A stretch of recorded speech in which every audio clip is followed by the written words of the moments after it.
Good afternoon, everyone. Thank you all for coming. I'm Denver Police Chief Ron Thomas, and I'm here with Major Crimes Division Commander Matt Clark. We will be providing a much more in-depth follow-up briefing on an officer-involved shooting incident that occurred early last Friday, November 14th, in the 3200 block of South Parker Road.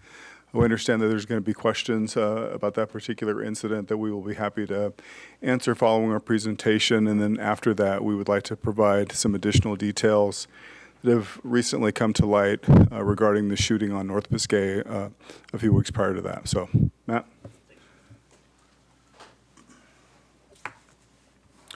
Good afternoon. I'm Commander Matt Clark, the Denver Police Department's Major Crimes Division. Today's briefing is a follow-up to the information that Chief Thomas provided at the scene of a police shooting that occurred on November 14th. The information I'll share today is based upon witness interviews, statements from the involved officers, and from evidence that was recovered from the investigation. To the degree we're able, we'll answer any questions after the briefing.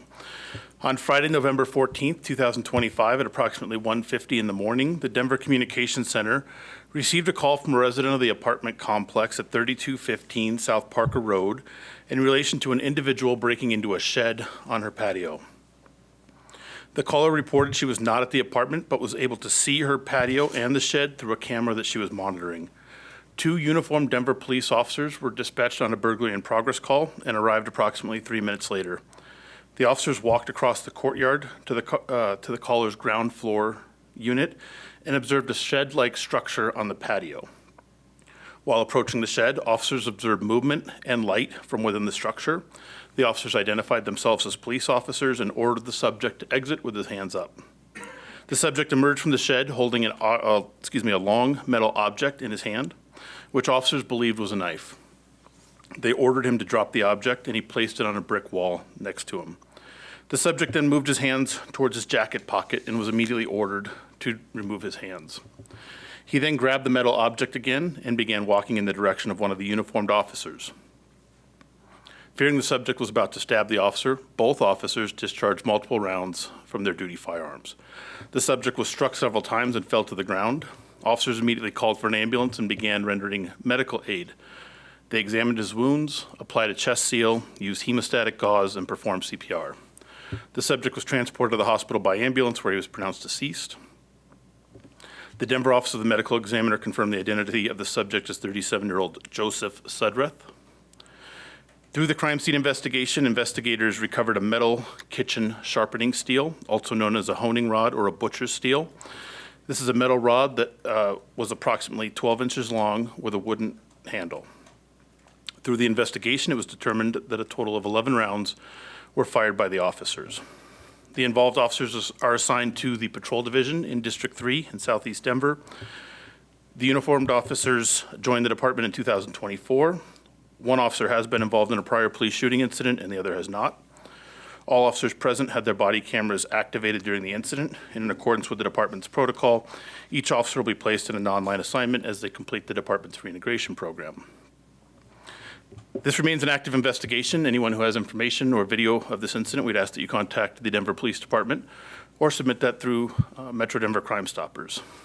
As in all of our critical incident investigations, this is being cooperatively investigated with the Colorado Bureau of Investigations, the Colorado State Patrol, the department's homicide unit, and the district attorney's office. The investigation is overseen by the Office of the Independent Monitor. For context, I'll show 3 brief slides. The first slide is a crime scene photograph showing the ground floor area. The patio has a half wall enclosure surrounded by brick, and within there there's a shed-like structure, and through the walls of that shed, the officers were able to see the movement and the flashlight movement inside that structure. This is the object that was recovered at the crime scene that the subject had in his hand as he approached the officer. And the same object with a scale. Any questions I can answer on that? Chief, would you consider this a justified shooting? Well, again, really not for me to make that determination. Obviously, that's up to the district attorney, but I think that, someone moving toward you with an object like that looks very much like a knife and actually could provide lethal results. I think the officer I would expect an officer to defend himself in that situation. Does anything change in the investigation given that it was not a knife like initially believed? No, because again, I think that there is reason to believe that could have caused death or injury had that been used in the manner that it was being threatened.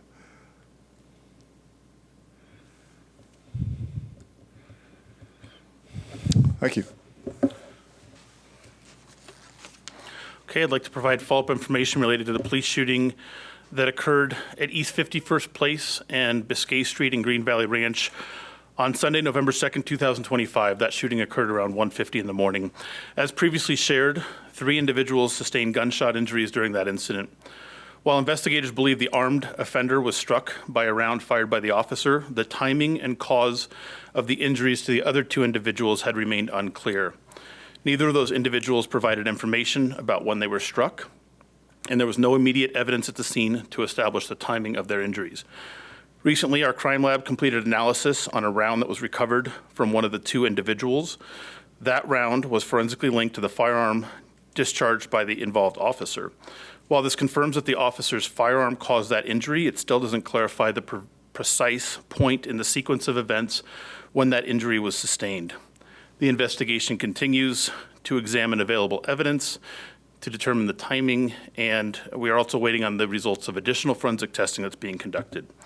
At this point, we still do not have information regarding the source or timing of the injury on the 3rd individual, and the investigation is ongoing with CBI and CSP.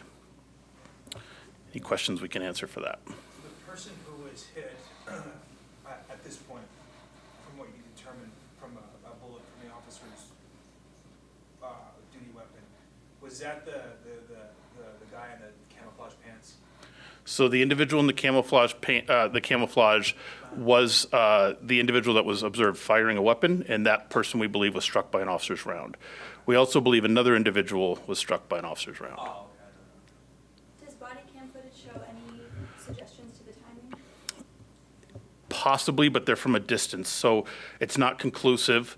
We're trying to determine exactly where an individual was, and that's why we're hoping to get additional information from the 2 individuals who were sustained gunshot injuries to help us with that. And the 3 people that were, they're all under 18, right? No, sir. Well, one's 19, and then two juveniles. Yes, sir.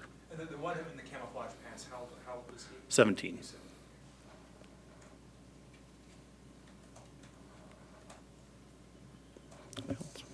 Thank you. Appreciate it.